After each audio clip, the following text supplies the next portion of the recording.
the... All right, so what do you hope the audience would get from today's talk? Well, the audience here is pretty familiar with Hong Kong. So our job really is to update them about some of the changes in Hong Kong, some of the positive changes and some of the new opportunities.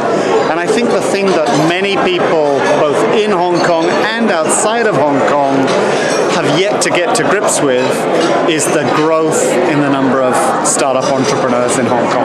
So hopefully I've managed to communicate the fact that the number of startups has grown by a staggering 46% in just the last 10 months. So what are some of the compatibilities of Toronto and Hong Kong in your opinion? Well, there's a lot of family links between people in Toronto that have their roots in Hong Kong and originally came from Hong Kong. But I think that Toronto has some real strengths in technology and in its own vibrant startup community. Hong Kong could be a great source for investment for those startups as they choose to expand, but also Hong Kong could be a platform for entrepreneurs in and from Toronto that might want to manufacture. Because once you want to really manufacture in quantity, China's a very good place to use for your supply chain. So Hong Kong is ideally poised to really help those companies manufacture in South China. So how Hong Kong compete with Shanghai, Beijing for the talents and capital? Well, livability is quite an important part.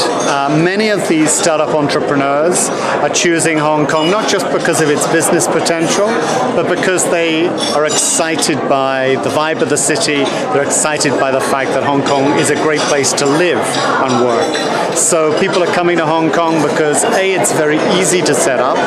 You can set up a company very quickly in 1 hour in Hong Kong. You don't need a local partner and there's no minimum capital. And that means that you can really develop your business very quickly without worrying about bureaucracy and so on. Speed to market's important. So, the political conflicts in Hong Kong in recent stages, think that will have an impact of the R&D environment in Hong Kong? No, I think people are choosing Hong Kong for its business potential. They're choosing Hong Kong because it's still a great magnet for talent, and they're choosing Hong Kong because it's a place where you can access opportunities elsewhere. All these things are very, very important and very vibrant. And so the developments in Hong Kong I don't see as being a particularly important factor for most of our startup founders and entrepreneurs. How will TPP affect Hong Kong? Do you think Hong Kong should join TPP? Well, the Trans-Pacific Partnership is a very hot topic here. In Hong Kong, we're very interested in the One Belt, One Road initiative. We're also very interested in signing a free trade agreement with ASEAN, because Hong Kong is focused very much on the opportunities to the north, in the rest of China and in Northeast Asia. But now we also recognize that Hong Kong is ideally poised to be a bridge between the economies of Northeast Asia and Southeast Asia. So right now, those particular trade agreements are going to be more of an interest for Hong Kong and the companies that are based in Hong Kong. So that would be more, so you'd be more interested in One Belt, One Road than TPP, is that what you're saying? Well, TPP is a treaty that doesn't involve China. Hong Kong is part of China. And so Hong Kong is very interested in developing its relationships with those economies that fall under the One Belt, One Road initiative. So Shenzhen has been repeatedly mentioned in the speech today. So what do you think the relation of Hong Kong and Shenzhen? For example, if I'm an investor, then I would go directly to Shenzhen. Why choose Hong Kong? Okay. Well, some people will go directly to Shenzhen, but you've got to realize that Hong Kong is an easy place to set up, an easy place to live, an easy place to get a visa.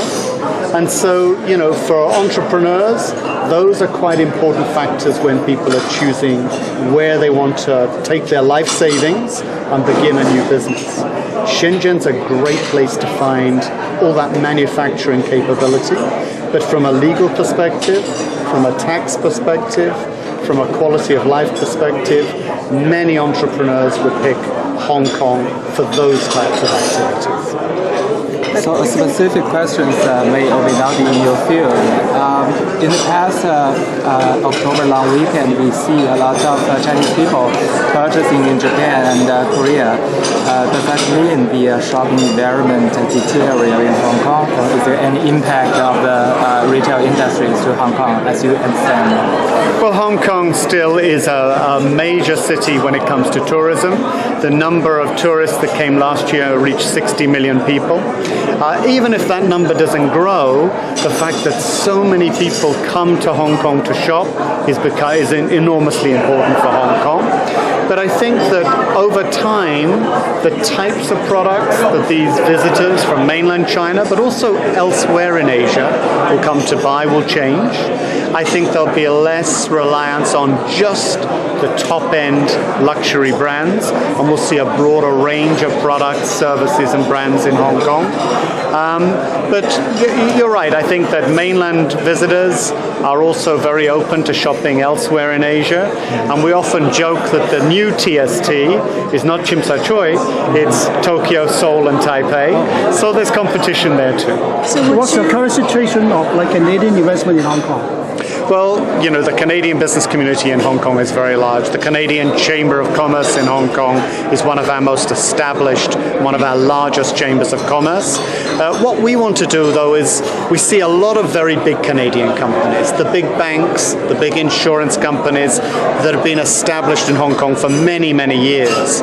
We'd like to see a new wave of younger startup companies with innovative products, innovative solutions, considering Hong Kong for their expansion. So would you say that it's in Hong Kong's best interest to diversify the economy instead of just relying on retail, or because you guys talk about innovation and technology here? I think that's true of almost any economy.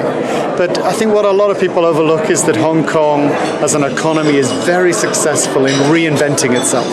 And Hong Kong's been through tremendous changes in just the last 30 years. 30 years ago, Hong Kong was still a major manufacturing economy.